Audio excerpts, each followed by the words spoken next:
precisamente es que la sugestión de crear un estímulo de color, aunque sea en el estímulo gris, y produce un incremento de activación en esa zona.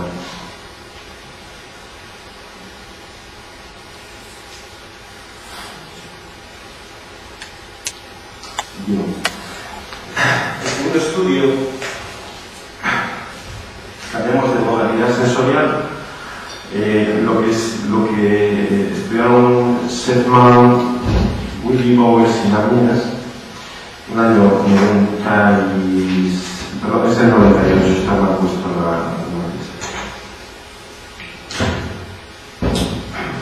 si tenéis experiencia con las escalas tradicionales de susceptibilidad hipnótica, pues probablemente os resultará familiar sugestiones o una sugestión en concreto, una de ellas en las que le decimos al sujeto que va a alucinar una voz, no le decimos vas a alucinar una voz, vas a empezar a oír una voz dentro de un momento de alguien que te va a hacer unas preguntas.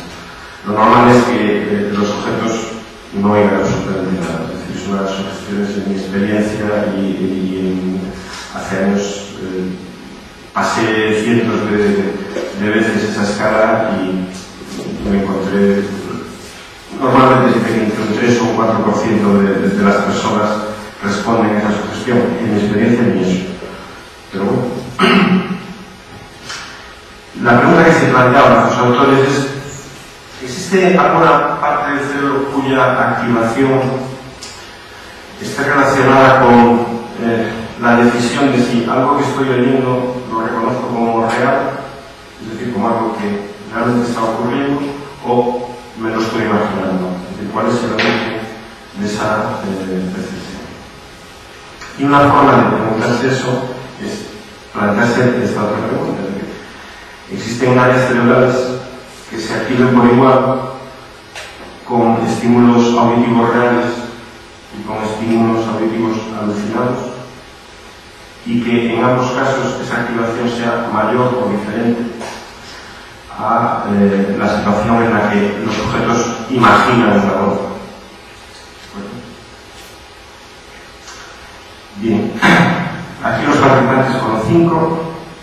Repito que es muy difícil encontrar a sujetos que respondan a esta sugestión sin tratar de ser muy convincentes, ¿verdad?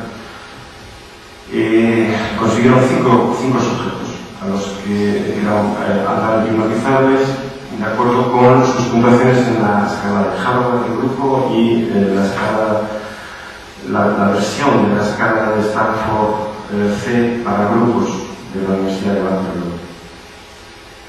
Además, todos estos sujetos seleccionados después de estas 2 sesiones tuvieron sesiones previas a la experimental, donde se exploraba todas sus respuestas a distintos tipos de sugestiones de alucinaciones auditivas. Bueno, las condiciones experimentales eran bastante sencillas. En una se les decía a los sujetos que iban a escuchar un mensaje grabado, y efectivamente escuchaban un mensaje grabado. El mensaje era una frase que duraba aproximadamente unos 5 segundos y que se repetía cada 10 segundos durante 2 minutos y medio aproximadamente que duraba cada bloque experimental. Es decir, el sujeto está ahí metido y está oyendo a alguien que repite siempre lo mismo cada 10 segundos durante 2 minutos y medio. En la segunda condición, siempre se ponía esta condición en primer lugar, para dar una pauta al sujeto de qué es lo que debe hacer. En la segunda condición se le decía al sujeto que imaginase que iba a escuchar ese mensaje. Pero simplemente que lo imaginase, sin ningún tipo de connotación hipnótica. Y en la tercera condición se le daba una sugestión típica de hipnosis.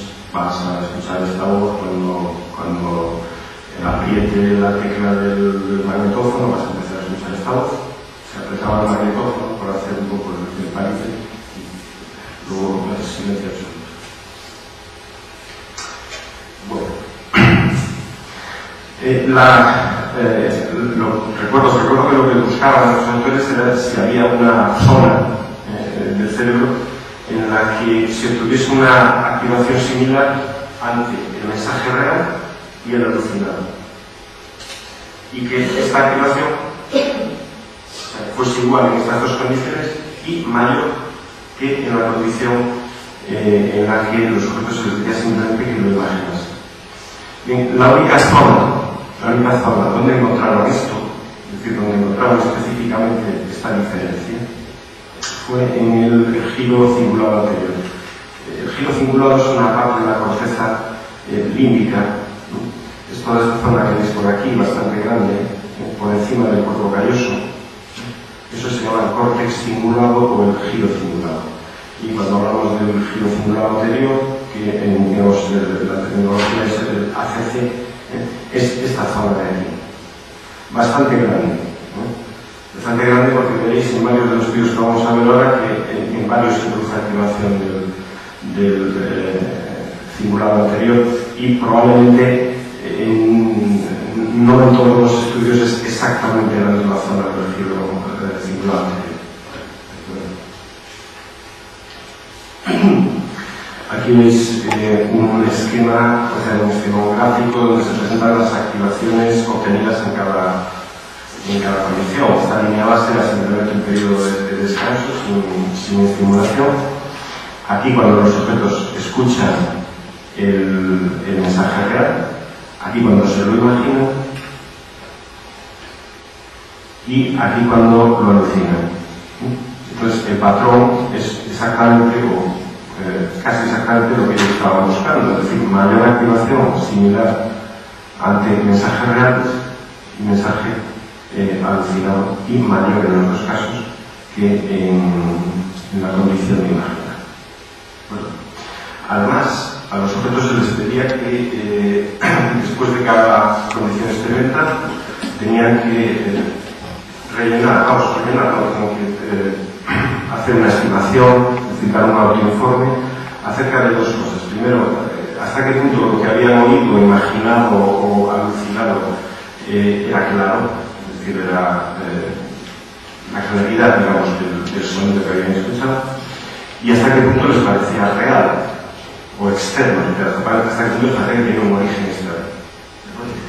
Entonces, lo que veis ahí son las correlaciones entre los autoinformes de los sujetos y el nivel de activación en el cingulado anterior. Es decir, lo que observamos aquí es que el cambio, los cambios en la activación del cingulado anterior, al parecer, están bastante de acuerdo, es decir, correlacionan bastante bien con las sensaciones que tiene el sujeto sobre la claridad de lo que está alucinando o escuchando y su estimación sobre hasta qué punto es externo. Un aspecto interesante en este estudio es que tuvieron que pasar las sesiones de subjetividad, las escalas de hipnosis a tanta gente que se encontraron también con un buen número de sujetos que tenían puntuaciones muy altas en hipnotizabilidad, pero no eran capaces o simplemente no respondían a sugestiones de alucinaciones auditivas. Entonces cogieron un grupo de 6 de estos sujetos y los pasaban por las mismas condiciones. Bien, buscaron también en ellos la misma diferencia, es decir, en qué lugar se producía en estos sujetos una mayor activación con mensaje grabado o alucinado con respecto a mensaje imaginado. Y en este caso, en estos sujetos, esta diferencia la encontraron, os recuerdo que no alucinaban, es decir, realmente cuando les decían que iban a oír la voz que no estaba ahí, realmente no la escuchaban. A pesar de eso, a pesar de no escucharla, hay esta zona en la corteza de asociación auditiva, es decir, un poco por detrás de la corteza auditiva primaria, en la que el mensaje grabado y alucinado produjeron la misma